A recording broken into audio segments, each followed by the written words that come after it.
Wow, I was just gonna I was getting concerned there, but it's like, man, that was a pretty good opening. It almost went the way it was supposed to. Holy cow! Oh yeah, Jar, how's it going, man? it's going good. CCM, how you doing? Not bad, not bad. Doing all right. Welcome everybody. Notifications are starting to go out as usual. We are literally everywhere today, so appreciate all of you for watching. And you know the drill, like it says right over there. Do the like thing, do the subscribe thing, do the share thing. We appreciate that. All the things. Oh man, I'll tell you what, Jar. I was trying to get me some vitamin D in the way of sun today. It was pretty nice out. What it about was you? a nice, yeah. I'm getting some good weather over here, so I can't complain. Pretty happy about that. Yeah. You need to be done with the snow, brother. I'm just saying. Yeah. Well, you never know. You never know. That's true. That's true. Hopefully by this point of the year, though. I know it's not officially summer yet, but you know, we're still in spring. Anything can happen when you're still in spring. That's a fact. That's a fact. Yes. Oh man. I hope everybody out there is doing well. We'll give a shout out to the chat if you guys want to go ahead and start saying hey in the chat. We appreciate you very much. And yeah, or lurk. I mean, I guess, but you know, come on, get on here, interact with us. We got some good information for you tonight, and of course, plenty of opinions. I have no shortage of opinions. You definitely don't. Yeah, and don't hold that against Jar. I'm just saying. But I mean, we got a lot of things to talk about tonight. I mean, where the first article we're going to end up talking about is about you know, basically crypto adoption increasing. Their government agencies, I'm pretty sure it was the IRS, but you can correct me on that in a minute. Are basically tracking that, you know, we got a lot more U.S. citizens utilizing cryptocurrency. And I don't know about you, Jar, but that makes like complete sense to me, given that, like, you know, the global economic instability. I mean, in general, people are just looking for alternatives to like save themselves from drowning. I wasn't even trying to get into it. I was going to give them the whole rundown, but we're here. There we go. Yeah, no. I figured I'd just pull it up so they can see what we're talking about here. And I totally agree with that. The numbers had peaked in 2021 and then it declined a little bit and it's been creeping up slowly. And if you compare that to our current economic situation, that probably overlaps really well. And I can see that a lot of people would slowly start looking for alternatives when you see inflation and when you see what's going on with policy and everything else that's happening in the space. Not just the crypto space, but in the financial markets just in general. Well, sure. I mean, listen, one thing is for certain. The general economy across the globe is starting to break. And we're seeing that with inflation. We're seeing that with the way nobody wants U.S. debt right now. You know, there are limited options as this new Fed chair comes into play here in the U.S. and that kind of thing. He has like no good options whatsoever.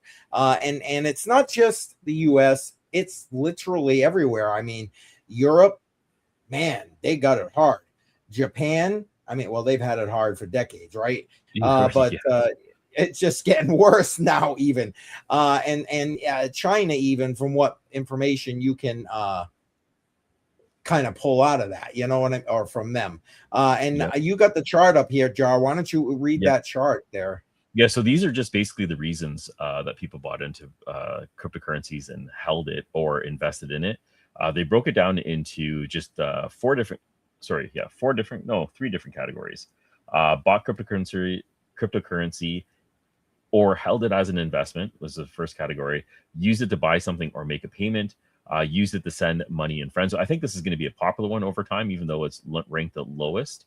I think just sending currency, especially if you have family that's overseas and you want to start sending money to them as an alternative chain other than using something like Western Union, which has pretty incredible fees if you've ever used that before. Oh my God, yeah. Yeah, and you notice that it was very popular in 2021. 12% is actually significantly high. It's higher than I expected. I didn't realize the number was that high because it's such a small space. And I guess maybe a lot of the hype is what drove that. And then it slowly declined over the years. And then in last year, 2025, was when we saw this number start coming back up. And I think as more and more policies are introduced and created internationally, this is going to probably just continue to grow, especially when corporations are starting to use crypto rails more frequently. Yep. No, agreed. And yeah, I think we're gonna. And you're right. Sending cross-border payments, there is no way better. No way better. Yeah. It's just it just isn't. And I don't care if you're crypto native or not. You don't want to use Bitcoin. Okay, fine. Use a stable coin. Whatever. The point is, it's still super easy, super fast, super cheap, especially in comparison to stuff like Western Union. I used to do that like almost monthly. Back Really? yeah, like, well, Yeah. it's probably been a few years now, probably been a good, I don't know, almost 10 years now that I think about it. But like, it was like, oh my God, just, it seemed like the fees were constantly going up with Western Union and the KYC AML cabal that's part of that was getting even worse. They're blocking sections of sending money here, sending money there. Man, it's just insanity. Also, the verification process just to send money, you might as well draw blood when you're doing it too, right? Because they need to know absolutely everything, especially when you're sending it to different countries. Depending on no, you're absolutely right. You're absolutely right. Now, are you hearing about an increase? Like, okay, here it was an increase of 10% of American users in cryptocurrency. Are you seeing something or hearing about stuff like that in Canada? So the statistics in Canada, we don't have clear statistics. At least I haven't seen those numbers. I would just assume they're going to be following somewhat the U.S. trend because we're so close in relationships, especially with products and services that we use. But overall, I haven't seen or heard dramatic growth. But with new framework for the stable coins that we're going to be releasing or already released, I can see that also trending up. So I can see that being a popular thing as time proceeds, especially now that we have Shopify and other large e-commerce sites that are planning on using these as a method of payment. I can see that totally creating more volume. Gotcha. I understand. We should probably give a shout out to a few people who've kind of come into the chat. Appreciate everybody. We got a bunch of people lurking, and thank you for being here, everybody that's lurking. But say hey in the chat. We'll give you a quick shout out. But here we go. Crypto Bedell in the house. Bedell, welcome. Appreciate you being here. And Andy, of course, she is here. She's just waiting to be able to correct me. I love you. I love you, Andy. I love you. Note and pad ready to. Yeah, ready. What did he say? Oh man, what an idiot! Yeah, there you go. And Austin Thier, welcome. Appreciate you being here. Welcome. And Andy saying I did a payment deep dive yesterday. Well, there you go. There you go. Okay. You want to come on and tell us all about it? Well, right, John. I know the answer, but it's okay. The invite is always there, Andy. We love talking to you. Love having you here. And welcome to everybody else, like I said, that's lurking in the background. PGH being here. We are here every Tuesday night, 6 p.m. Eastern time, despite what my last tweet said. It was funny. I put a tweet out saying, see you at 7, and Jar messaged me, and he's like, wait, what's going on? Do we agree on a time change? Well, I'm just like, oops. So much for that. Oh, man. Hey, can't be perfect. Lord knows. It is what it is. Yeah. Oh man, but we're gonna keep moving on because we've got a bunch of stuff to talk about today, and we wanted to start out like the title says with the paradox that's kind of going on. We definitely got more users, right? But the one thing for sure is there is no shortage of hacks going on, and I just saw was that Linapunts? Welcome, appreciate you being here. But there's no shortage of hacks, and we got some of them listed. We're gonna go through real quick, and there's been even more. I shared them on X, so if you're really looking for the latest, go see X. But it's like it's like they just don't If stop. that's your thing, yeah. They just don't stop. They don't. They don't. Oh my God. I mean, I get it. It's part of the growing pains, and we're going to see a lot of it now while we're sitting here in the middle of the bear market, that kind of thing. I get it. But I don't know. I think we're starting off with the good news first, though, right? Are we starting starting off? off the good news? I don't know. You tell me. You're driving. You tell me. I got the bounty. Okay, this is sort of good Yeah. news. Yeah. You- Well, you- and that's why I'm what do you saying think? it's good news Yeah. ish. Good news ish. So this is this is rare. I don't know if you've seen this or how many times you've seen this, but the exploiter returned $8.5 million after the bounty was being offered. So this is I personally haven't seen this before ever. So Yeah. they were exploited. I believe the total amount was close to 12 million. $11.5 million was compromised and exploited and taken. 75% of that was returned back to the owners. So yeah, I don't even know how to. The whole point of an exploit or a hack is to take money, not give it back. So this is some kind of Robin Hood stuff that's happening over here. Well, What do you think about this?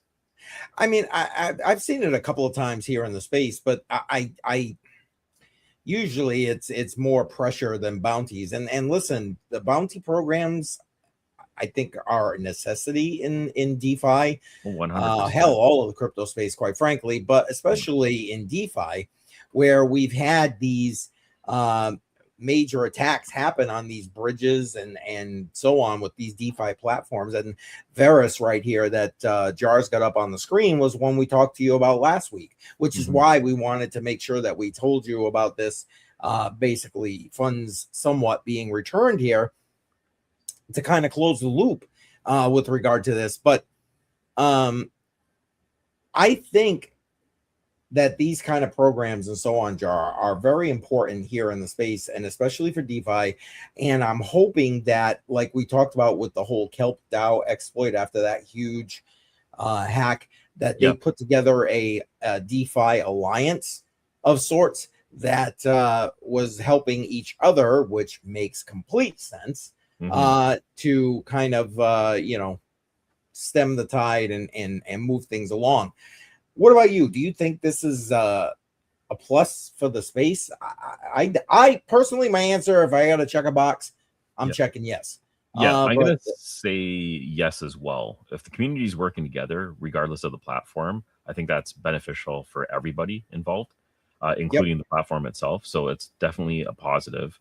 I'm a little bit suspicious about this. I can't let it go. Like 75% of it was returned.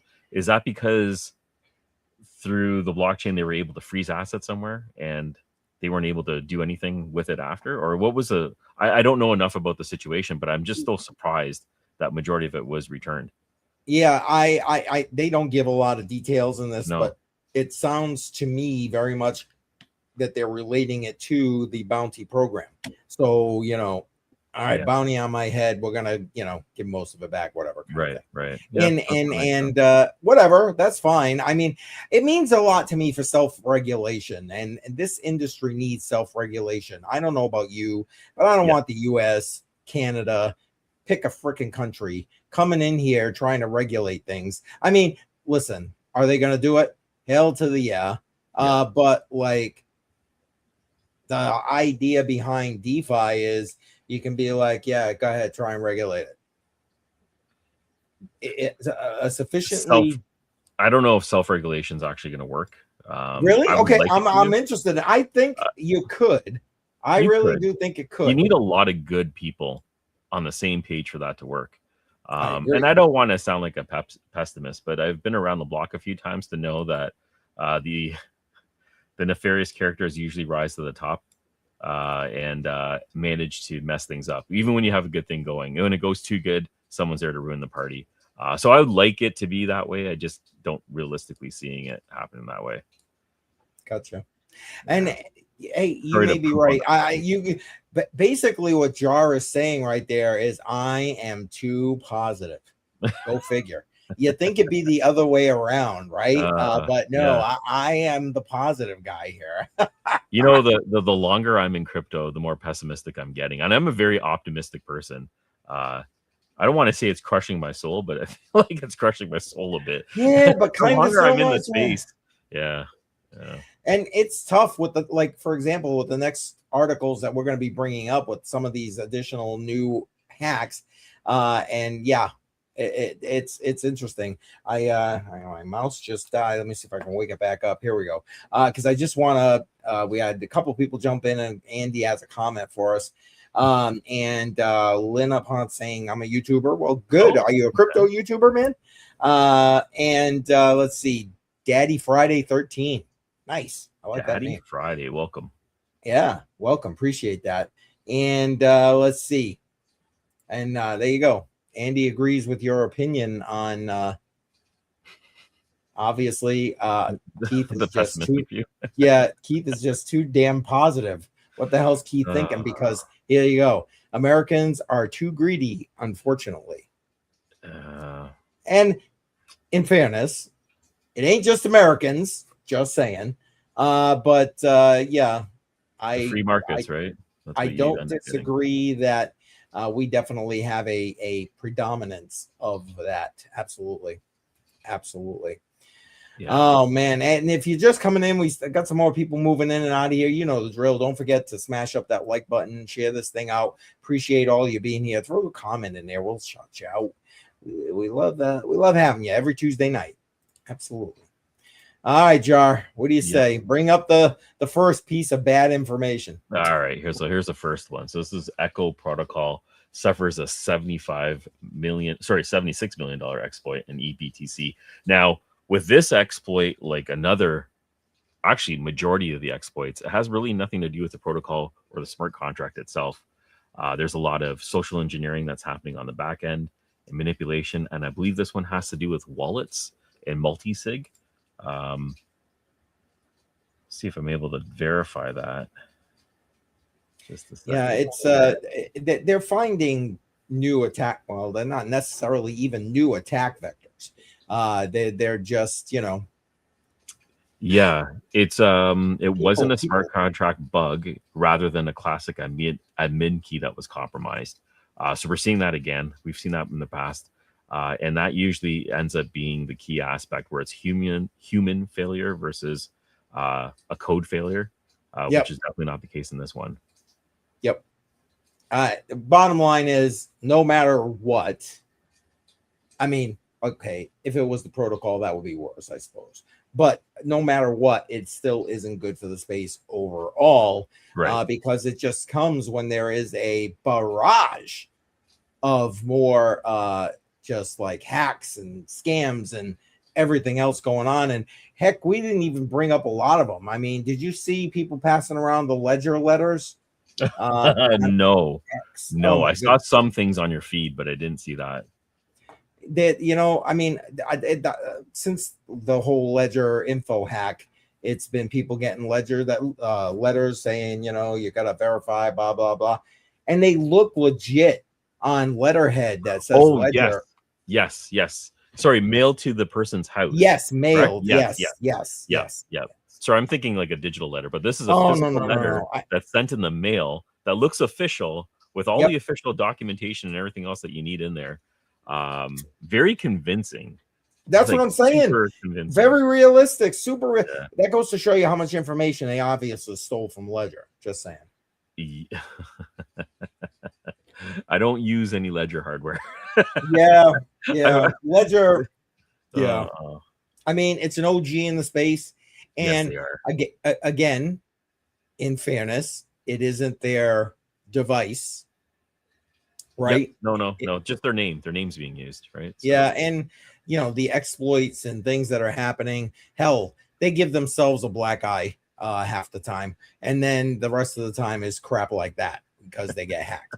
But anyway, Ledger wasn't even supposed to be on the docket here for today. Yeah. Because we got plenty of others to talk about, and I just want to bring up Andy's comment here. I love it. I used to trust and then verify when I got into crypto. Now I verify again, and then possibly think about trusting them. Yeah, maybe add Facts. one more two verifications in there. Yep. Yeah, right. Facts. Yeah. Facts.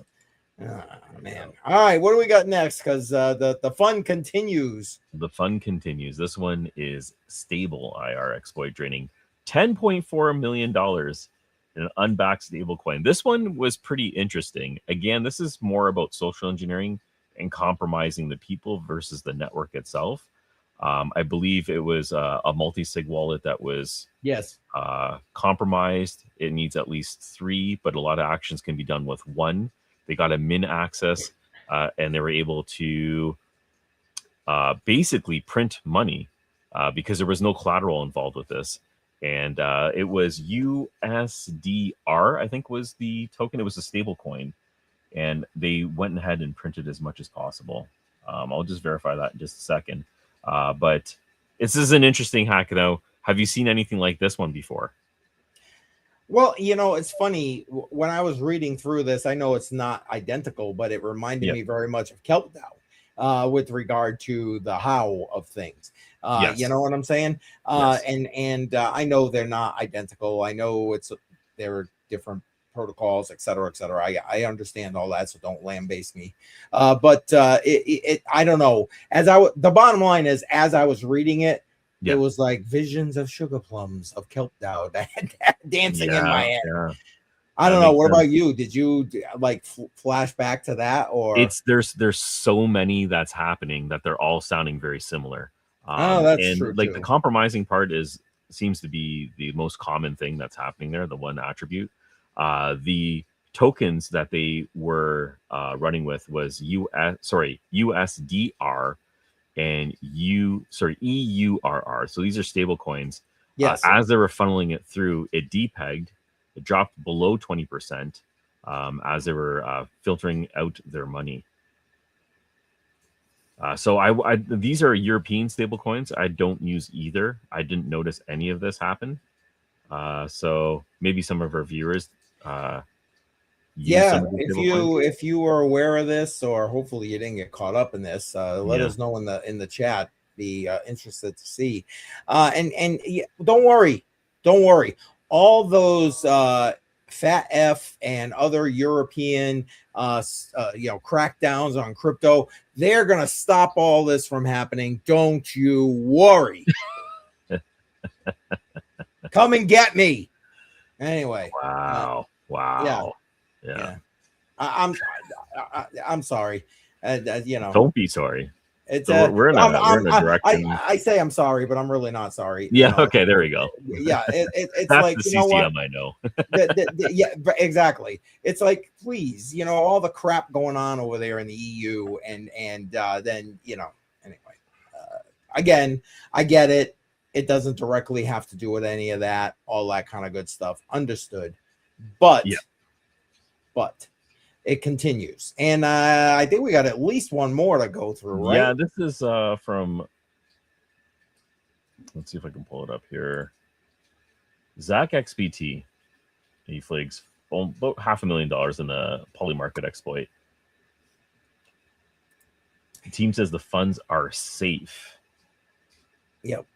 Now, have you seen, I know I'm going off topic here a little bit. Well, not really, but all of the just FUD coming out all over the place with these prediction markets. I forgot what country I just saw on X has banned them till they're due a hearing or something like that.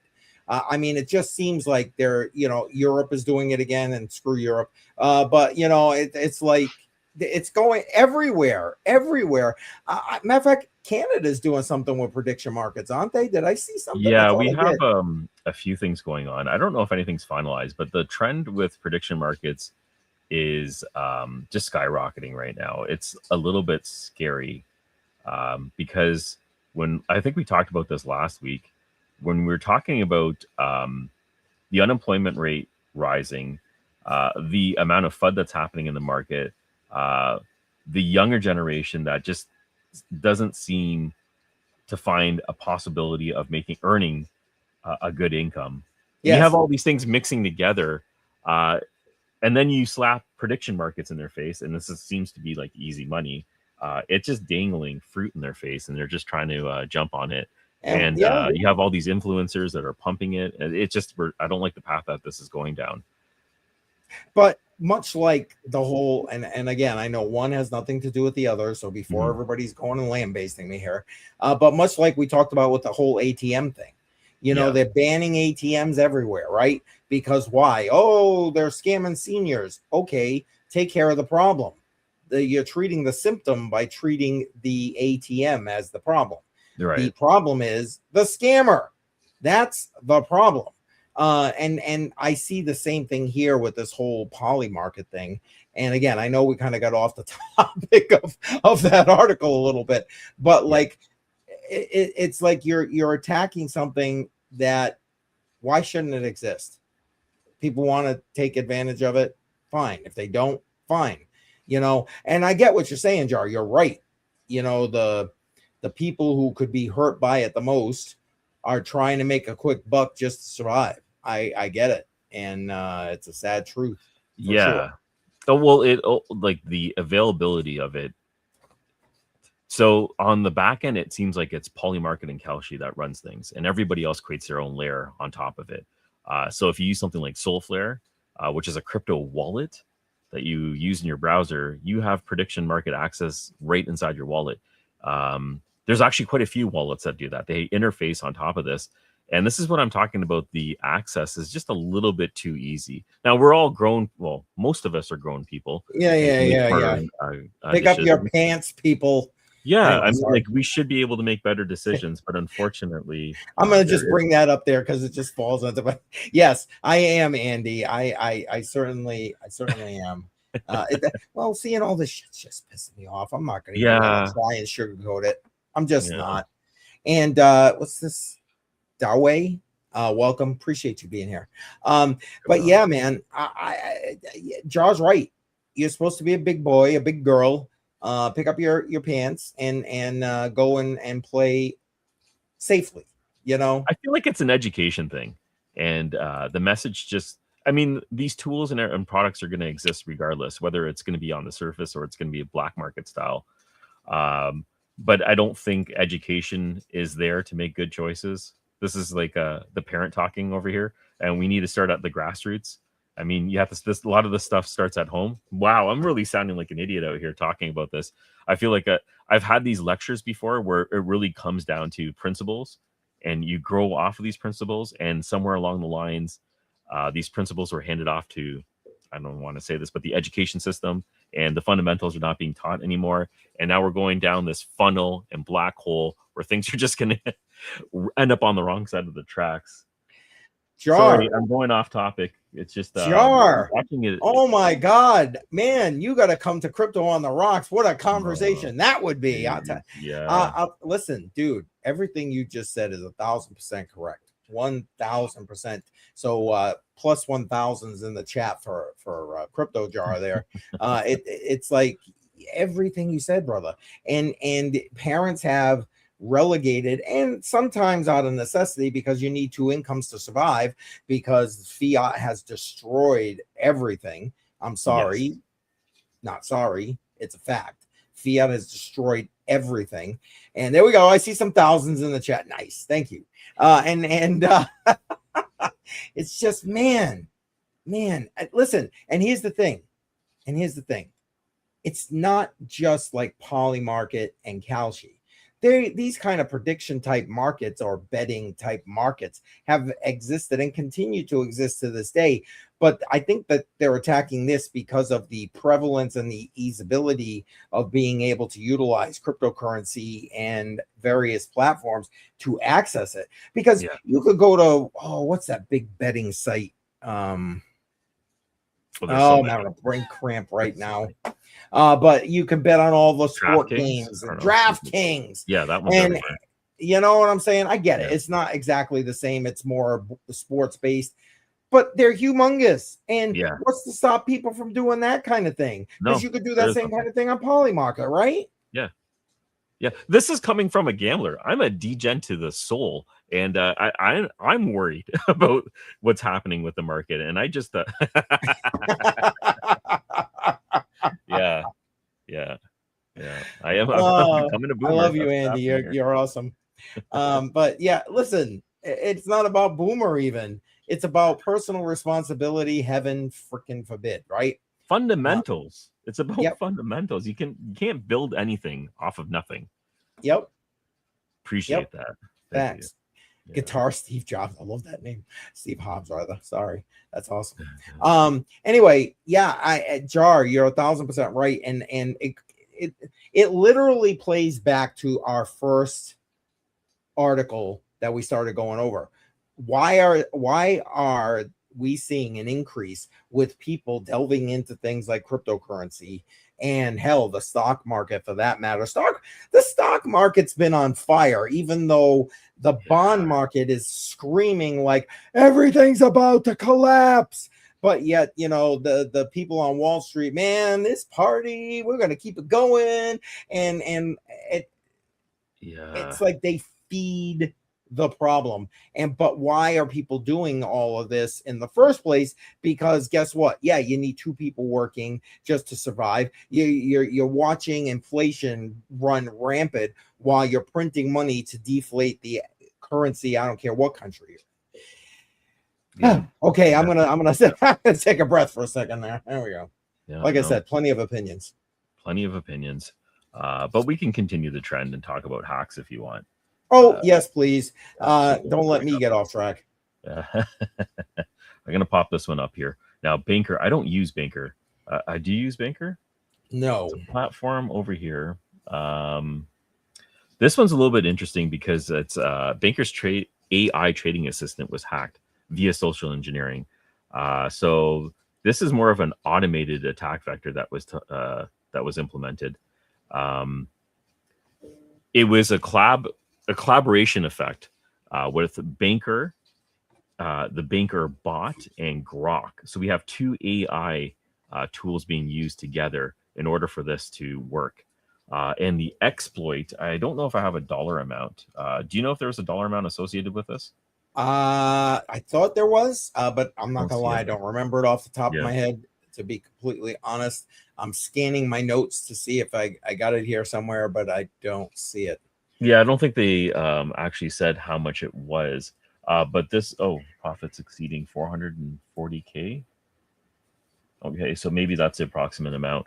But this is basically what we've been talking about over and over again, is just more tools being implemented, and the direction that they're being pointed in with AI, in this case Grok, using bots to exploit, only is it accelerating, literally Well, day by yeah. day.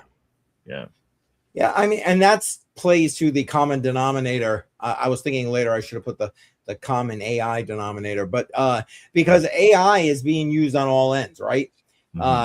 We're seeing it more in all the hacks we've been talking about. Matter of fact, we've been mentioning it all the way back to when we talked about Kelp DAO. What is that? Almost a month ago now. Yeah. And AI is being utilized to help implement these hacks, and at the same time, it's being utilized to help exchanges and these platforms and so on to create what people are able to use. So that's the double-edged sword of AI at this point. And we're going to even look at one more aspect of that, because Jar's found this article, and I've started to see it today, ironically, on X, kind of being passed around. But when I first saw it from Jar, that was the first I heard of it about AI. But you're talking to a guy. Oh, thank you. Sorry. You're talking to a guy who literally uses AI every day, every single day. Yeah. And now here you go. Look at this. Wait, this side. This is crazy. Yeah. So it's Microsoft saying that the real cost of AI is going to be too expensive. At least right now, it's too expensive right now. And they're going to roll back their usage and just lean on their engineers.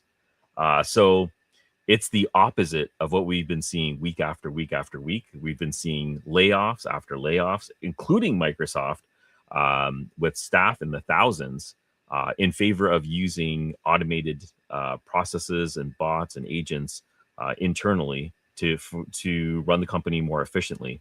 Um, I don't know what to think of this. This could just be a blip on the radar. This could be a temporary thing. Microsoft going and reverting back. However, you also have to think about Microsoft's position, which is a little bit unusual because they're one of the major investors in OpenAI and other Yes. platforms. Yes. So for them to even publicly state this is kind of a contradiction. So do you think this is legit, or is this just kind of like they're tossing it out there to pull people off track? That's that. When after you showed this to me and I kind of read through it, I'm like, this sounds very here, let me lead you down this road. Yeah, a little bit. You know what I mean? Right? Kind of esque. What do you think?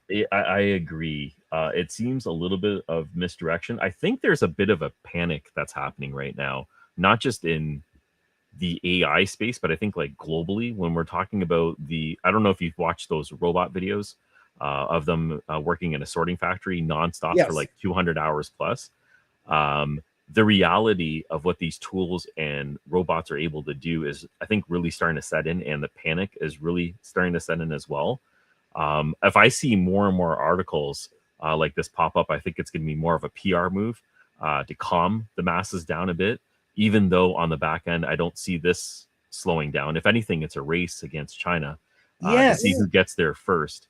Like that seems to be the real story. And also, I don't know if you've been following up on the headlines of what's happening on the manufacturing side of processors and GPUs over there, but they've dumped a lot of money into building more RAM, more GPUs that's comparable to NVIDIA and other manufacturers that are over here. And I don't see that slowing down. If anything, it should be getting cheaper based on that. So again, I think, in my perspective, this is more of a let's calm everyone down. They might be freaking out. Let's dial it back and regroup and package this in a prettier way for people to digest. There you go. That's well put, Jar. I don't disagree. I really do think this is a bunch of smoke and mirrors shit that they're putting out here. I just do. And I don't know. It's duplicitous at best, where, like you said, OpenAI, hello, it's like, I don't know. You're not going to tell me they're going to completely write off AI. You're not going to tell me that they're going to completely pull AI out of their workflows. It can, done well, manage things efficiently, even at this current stage of development. And that they're using better AI than we're allowed to use. Just saying. Like a lot of this happened around the timing of the release or the supposed release of Mythos with Anthropic. And I believe the US government went in ahead and froze that from being released. I don't know what the capabilities were and what was supposed to be launched around that time, but everything started to get a little bit disruptive at that time. Also, the cost of using these tools skyrocketed around that time as well. I might be tying a few things in together, but it just seems like it's all related to slow the user's use down, even though the development on the back end seems to, if anything, accelerate. I'm very proud of you, Jar. You're breaking out that tinfoil hat. The more you it's definitely coming out. I'm making one just for the podcast. Because I need to put that thing on my head all the time. Oh, that's funny. That's funny. Andy dropped a couple of comments. Let's just kind of read through them real quick. That's exactly why I think she meant TradFi has all these rules and regulations that we're trying to basically opt out of. We're seeing now that it's just a wheel that turns round and round. The wheels on the bus go round and round. Despite the bumps and more disclaimers. Yes, Andy. Very, very. Plus 100 for Andy there. And then she got one other comment right here. Sharding protocols will greatly reduce the amount of GPU storage we need. I agree with you, but I don't think it's ready to be there yet, in my opinion. What do you think about that, Jar? Shard protocols will greatly reduce the amount of GPUs needed to storage. I think there's still going to be some time till we get to that point. Again, okay, and also when everything goes mainstream. So I think there's a few factors in there that's going to affect this. Yep. Um, Well, yeah, what and what happens the with government exposure? allows, let's be clear, Yeah, right? exactly. What happens with exposure and what we're allowed to use? Exactly my point. Like I don't know. Uh, it seems like this wall is being built up right now. There's no dialing it back though. Like we're already here. Yeah. Even if we stop here, it's pretty incredible where we are right now. But there's no dialing it back. No. And if we're not doing it, we're going to start seeing it happen in other areas, Oh regardless of God, what yeah. happens. Yeah. Oh God, yeah, yeah. The truth is that these companies, as much as I hate to say it, I mean, I was lamenting about it on a hot of the line stream. I would love to see them take their foot off the accelerator with regard to this stuff. But if they do, it's done. Yeah. It's just done. It's not going to happen. We're and exactly. Wait, I'm going to bring up Andy's comment right here to try and salvage my monetization. There you go. Yeah, exactly. Boom. Exactly. And JR is in the house. JR, welcome, man. Appreciate you being here, guys.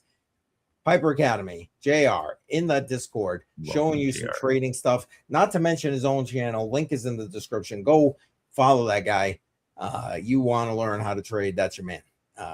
Yeah. Anyway, Jar and I were talking about it before we even came out. We were talking about it related to quantum computing, but I see AI as being the same with regard to this. It's going to be stuff that the government is going to say national security, and they're going to just clamp down on it. Yeah, until the revolts happen. Yeah.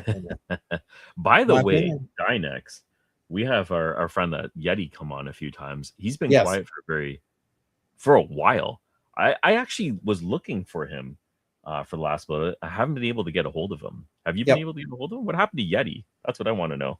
Yeah, if anybody knows, tell us, because honestly, it's like he's gone completely off grid. I gave Jar my conspiratorial theories as to what happened, but I would like the truth, honestly. But anyway, if you've looked, and Dynex, a project that grew up here in the cryptocurrency space, right? Yep. And talk through stuff like quantum as a service and so on and so forth.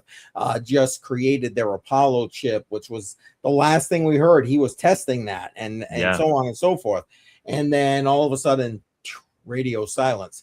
And now if you look at Dynex, they have absolutely zero to do with the cryptocurrency space. They're trying to distance themselves from crypto hard and fast.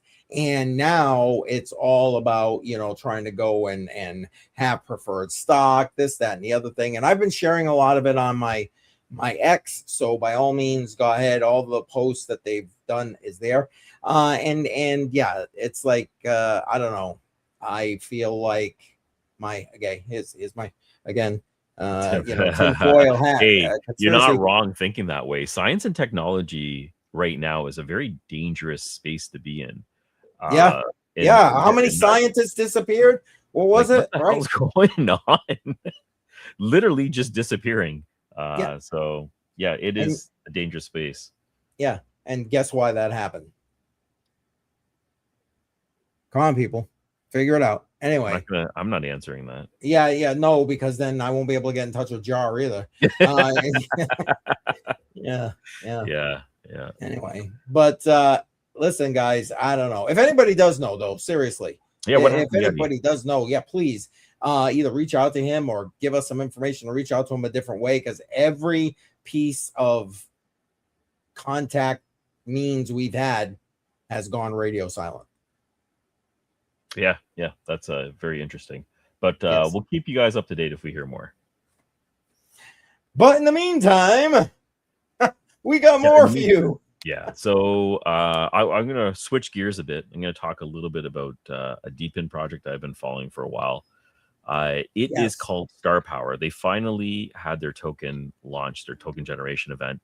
Now, this project was using plugs, I believe, as a proof of concept of capturing data, selling that data based on energy consumption of the users. So I have a few of those. I did some videos on it.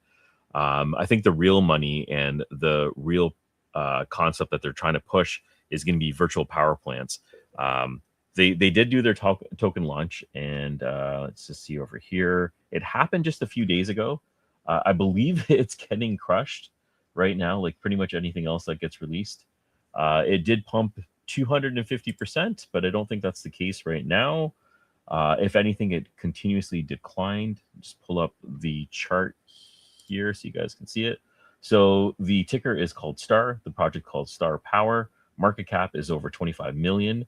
I believe it was closer to 50 million when it first launched. The token price, I believe, was at 25 cents. It's come all the way down to 14. Like pretty much everything else, I think this is going to continue to trend downwards until things settle. I'm guessing wildly that it's going to go down to possibly 5 cents. I don't know. We'll see what happens here, because everyone that was mining with their devices is just going to be cashing out over time as they're aware of it. Now, this launch, I think, happened fairly quietly. I didn't know about it till a few days ago. So usually things like this hit my radar pretty quickly. We'll see what happens. The concept of virtual power plants is interesting, because what they want to do is they want to sell these battery packs similar to the ones that Tesla has, install them in various locations, and connect them to a grid that could feed power into a network to users. So if you're contributing power to the network, you would get paid in the Star token, and that would be a passive generation way to earn. Yeah, and this is people that would install solar and everything else that would be generating power in the most efficient way and then feeding it in. I think that's what they were trying to encourage. But there's obviously other ways to generate power. But I've been following this project, and I want to see it grow up and see it become a true contender. But I just wanted to put it on people's radar. And I mean, I trust you, Jar. I know if Andy's listening still, she'll be like, "Don't trust them, verify." No, but I trust you. So, what do you think? Is this going to be a future contender in the deep in space, or what? It's way too soon to tell. Way too soon to tell. And this is not the only project trying to create a virtual power plant. There is a few others that are in the space doing very similar things. I think that Star Power actually has more funding. I think they raised close to $10 million to get themselves off the ground. So they do have a few virtual capital investment angel investors that are there to help fund the project. But we've seen a lot of projects fail. They start off great, and over time, if the money and the attraction isn't there, it just doesn't go anywhere. Doesn't matter how good the project is. You're right, and hell, we've talked about it here, Jar. Right? I mean, deep in as a space is decimated, has been like completely just crushed. Yes, and actually, while we're talking about that, I should probably just put up a tweet that I just found out earlier, just a few hours ago. I'm just going to jump on my X account here. And it's about NatX. So NatX, can I share this? NatX is a project that a lot of people are in, because it's a free app that you can install on your phone, and you capture data using the camera. You set it on your dashboard, you earn points. Presumably, you'd eventually be able to convert that into some kind of passive income. They're shutting down services as of July 1st. I just found out about this right now. Now, when I'm saying shut down service, I'm talking about the app specifically. The project isn't done. They do have something else that is like a physical device that you can install inside a Tesla. I think it's retailing for about $350. And it's using the cameras that are built into the Tesla vehicle to capture data that way. So I think they're leaning in that direction, because I think that's more realistic and more useful data that's being captured. So it's not done, just the app is being shut down. So if you are concerned about anything related to your account, you have until July 1st to delete everything related to your own personal information and profile. So I think it's probably useful to have that out there. That's good information. That was not something we even had on the agenda, but Jar and I were talking about this too before we got live. So like I said, deep in, I don't know. I guess it's good it's not like completely gone. But now, Jar, you would know better than I. I mean, there were a crap ton of these like mapper type projects like this, right? There were so many. How are they faring? Do they even exist anymore? I mean, what's the deal? Yeah, they're getting crushed, and it just comes down to fundamentals. If the project isn't capturing something that people actually want and pay for, and you don't have a revenue stream, there's only so much that you can do. Sadly, a lot of the projects were using hardware sales as a way of generating revenue, so it was an endless cycle. I actually did a recording with the hobbyist miner last week, and we Oh were yeah. talking specifically about this. The video will probably be out later this week, but what we're talking about is uh, hardware sales and how it is used on the back end to show, at least pump up the project and show that there's some revenue coming in, because the metrics weren't very clear at the time. Data points in general that were being captured always seemed very useful for AI training. So it was really attractive uh, as as a newbie that's coming into the space. When you just hear all these buzzwords being thrown around, you might want to go ahead and buy the hardware. Um, I was guilty of it. I picked up so many different miners. I was given different miners as well. And one of those projects that I had talked about a lot was Fry Networks. And Yes. Fry Networks is one of those ones that they were collecting all sorts of data. And I was convinced that if data is going to be the new oil, you want as much of that as possible. But there's a lot of nefarious things that are happening on the back end, and the way people are capturing data and using it may not be really what's happening. There's a lot of ways of spoofing the data as well, and I think that was a problem.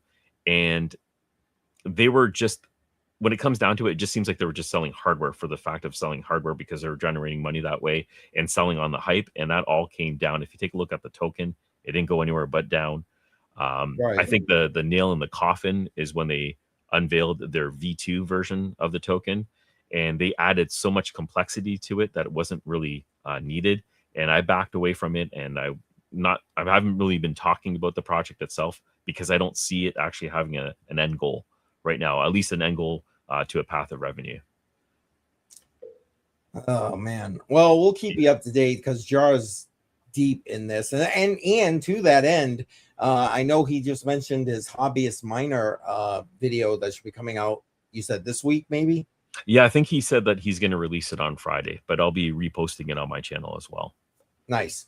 Yeah. But this coming Monday, Jar's joining myself, BC, and Crypto Bedell on the Huddle the Line podcast. And I think that Jar's going to have a take with regard. I'm not trying to put words in his mouth. I'm just, what he says, man.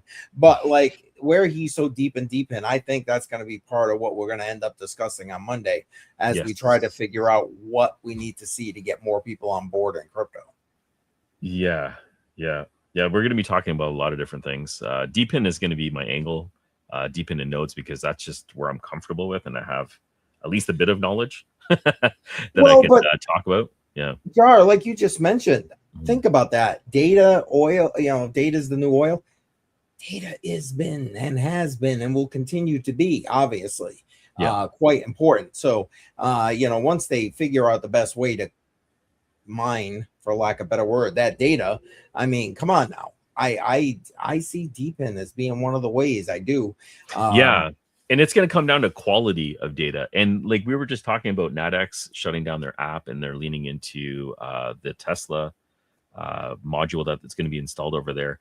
That might just be a pivot into better quality data, immutable data, something that can actually be used, and it's something that's wanted by a valid source, and you would qualify Tesla as being that valid source, right? So that's, I think this is just all part of the space maturing over time, because I think that's what's needed. Oh yeah, right. Like we definitely need to grow up. Not everything is like you saw the narratives come and go, right? So I'm going to leave it at that. We'll talk more about it on Monday. How about that? Monday, 7 p.m. Eastern time. And damn it, Dave is in the house, and he gave us a bead on Yeti. Here we go. He was doing the testing. Yes, we were talking about that. And an open portal, and now he's living in the future, and he is fine. All right, that's where he went. Okay. He's just in another dimension. No big deal. That's right. I love it. Damn it, Dave. Welcome. Appreciate you being here. Oh man. Was that our last one there, Jar? Do we have something else? We do have something else. Just give me a second. It's actually about Caspa, because I think I should. Right. See, forgot all about it, guys. Yeah, give me a minute here to pull that up because I didn't have the article. Appreciate everybody being in here. Like I said, don't forget, smack up that like button, share this thing out. Appreciate all of you for being here every Tuesday, 6 p.m. Eastern time, despite my tweets sometimes. Yeah, so it's going to be a hard fork on. They have a countdown over here, but I can just briefly explain what's happening over here. There's been some changes that's happened with Caspa and the network, and this is supposed to make it more enticing for developers. Give me 1 second. I wrote a couple notes over here. So it's called, I don't want to butcher the name, but Takata, I think is the name way you Takata. It. Yeah, I'm pretty sure that's yep. So when we look at this broad upgrade, this hard fork that's going to be happening right now, this isn't to incentivize miners. This is more about development on the chain itself. The biggest change is going to be programmability on it. It's to entice developers to build more apps, wallets, native assets, bridges, ZK-based systems. It's not going to turn Caspa into what Ethereum is overnight, but what they want to do is have a base over here so they can build on top of it. It's one of the things I actually complain about is Caspa itself is pretty remarkable when it comes down to blocks, the block speeds and everything else that goes along with the project, the very, very low cost. The main problem was no one was developing on it and using it what it was meant for. I didn't see any stable coins that were being added to it. There's just a lot of things that I saw. No apps. We saw a lot of meme coins that were built, which is great to show that proof of concept is there, that you can actually use it. You can trade on it. You can do different things rather than just using the underlying asset. But this is supposed to help boost development over, and that's pretty much the weakest spot for it. When it comes to miners, there's going to be no instant boost to earnings. You're not going to see very much change at all. The emissions is going to pretty much stay the way it always was, and it's going to be decreasing over time. But what you're going to be hoping for with this change is that the development is going to bring more applications on it. That means more transactions, and people will start using it. And the fees are what the miners will now be earning as the amounts start to decrease over time. So I think it's positive and negative, mostly positive. I'm really hoping that development actually grows on this network because I am a big fan of Caspa and I do want to see big things happen with it. It was a great grassroots community project that really took off from nothing into a multi-billion-dollar market cap project, which is really nice to see. Yep. And damn it, Dave's asking you a question here. Am I still mining Caspa? None of my miners are profitable. So no, I'm not mining it. Even if I tried solo mining it, I gave it a shot for a week or two. I don't even think I hit a block in that time. So no, I'm not mining it. If you guys want more information about this project, or sorry, the hard fork, and in detail, Greater Good Mining does an excellent job breaking it down. What I'll do is I'll actually look for that link and I'll add it later as well. He really breaks it down and he goes into depth of what type of tools are going to be developed on top of it and the possibilities of the possible profitability that miners can have down the road. Again, this transition will take some time. This clock is saying that the hard fork is going to be completed around June 23rd. I don't know if that date is set in stone. That's just going to adjust with the block itself. I was going to say, yeah, with the blocks, yeah. Right? Yeah. But yeah, that's what we have coming up with Caspa. Excellent. So there you go, Caspa fans, hard fork coming. And Sin is in the house. Appreciate you being here. I love it. I smacked that like button like it owed me some sats. Nice. Nice. Appreciate that. Beautiful. And Andy saying, I like DAGs. Yeah, DAG's great. Something to be said for the DAG. I'll just say, Jar, let me ask you this one other thing where they're changing this around, like to have the miners earning the help me, the fees. Mm-hmm. Do you see them trying to move this to a proof of stake? Proof of stake. No, kind of like following the Ethereum path, if you know what I'm saying. Short term, I don't see that possible. I think they want to keep it proof of work for as long as possible. At some point, if it's not earning anything to keep it alive, they might have to do that path or a similar path. Doesn't have to be proof of stake, but that could be a possibility. Yeah, I wouldn't write that off. That seems to be the most sustainable version that's out there for most chains that have had some success. Right. Okay. Yeah. If they could combine it, that would be even better. But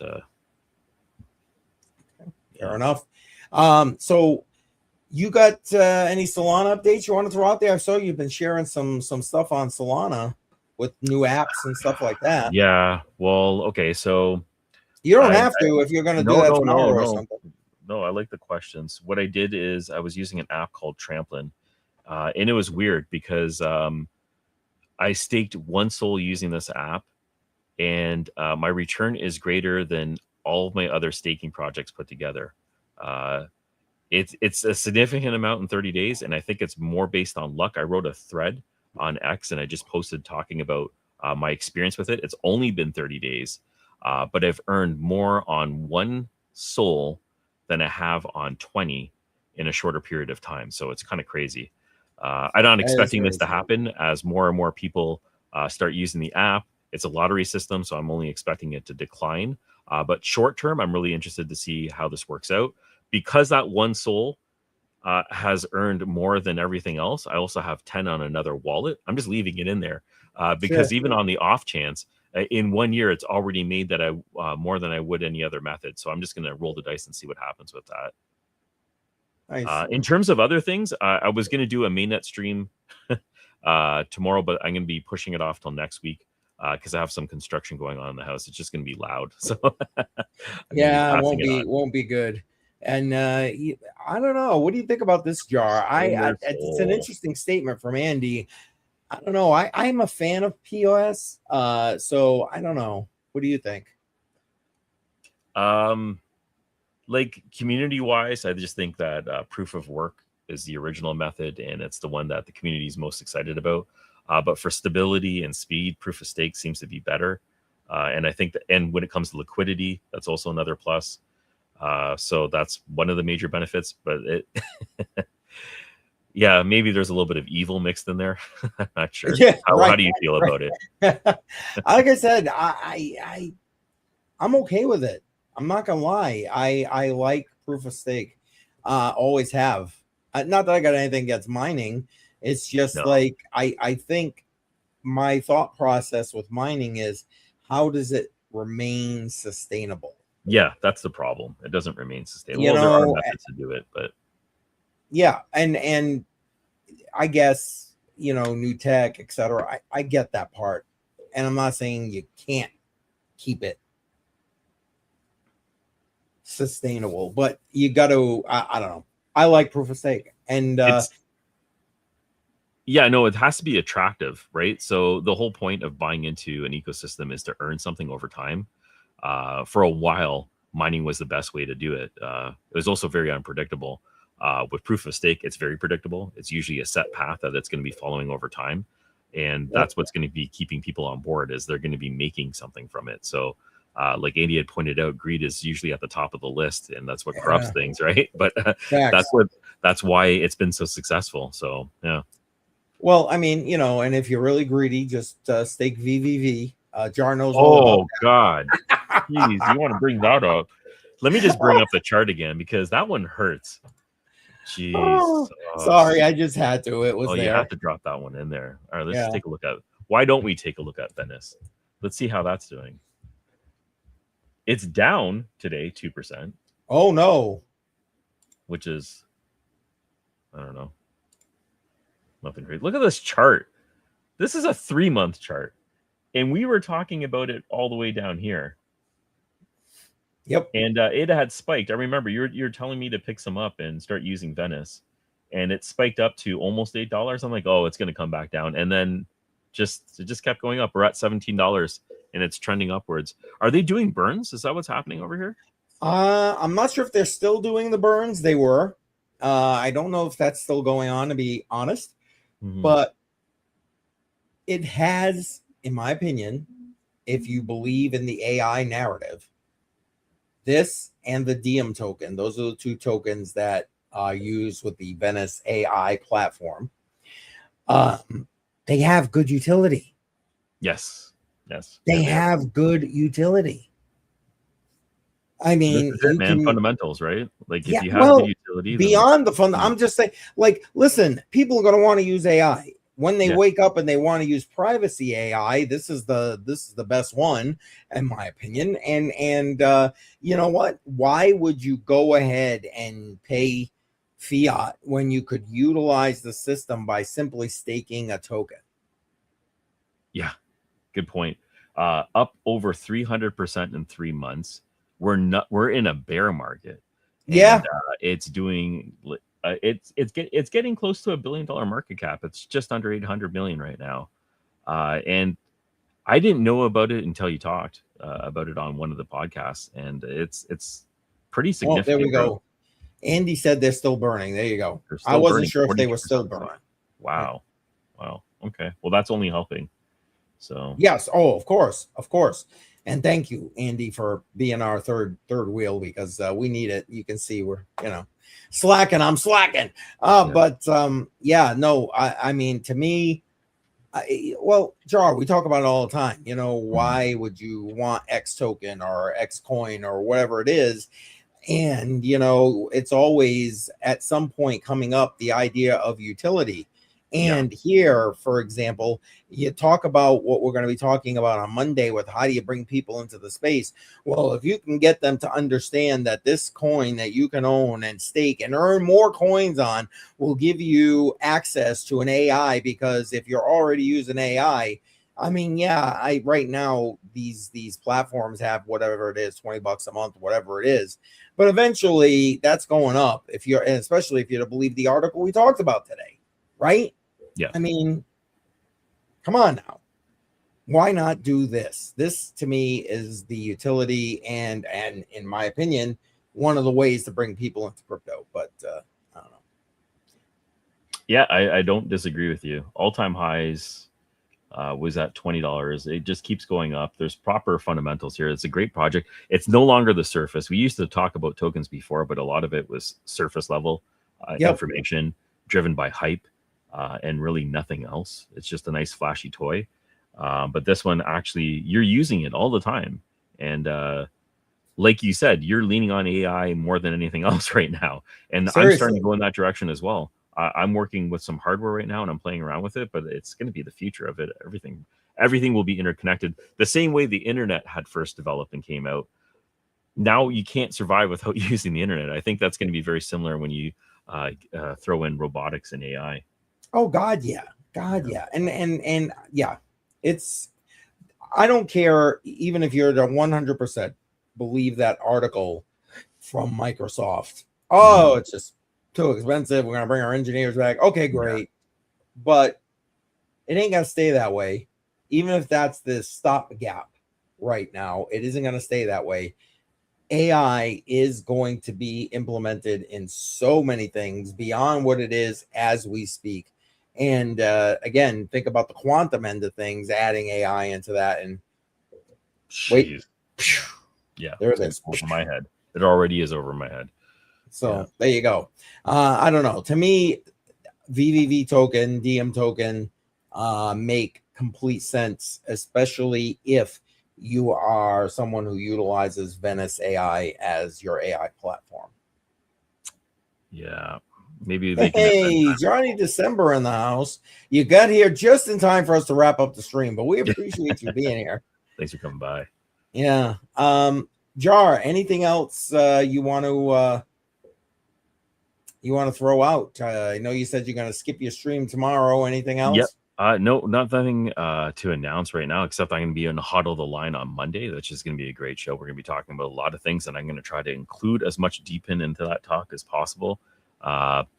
It's an area of crypto that I believe in. I think it can, everyone can use it, and I think it's going to be a just nice way to contribute and earn at the same time. And I think that's going to be one of the anchoring points that I'll be making on Huddle Line on Monday. Is it 7 p.m.?